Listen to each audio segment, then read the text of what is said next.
చూస్తుంది ప్రసన్నంగా. ఆవిడ చూపు ఎక్కడ పడుతుందో అక్కడ పడిన ఉత్తర క్షణంలో ఇక అలా ఇలా ఉండదు, ఇక ఐశ్వర్యం.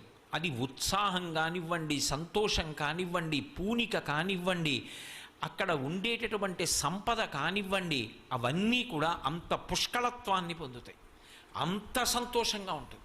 అందుకే ఆవిడ చూపులలోంచే అంతటి అనుగ్రహ ప్రసరణం చేసింది. అందుకే ఐశ్వర్యం ఎక్కడి నుంచి ఇస్తుంది అంటే ఆమె యొక్క చేతిలోంచి ఇస్తుంది అని చెప్పడం సాధ్యం కాదు.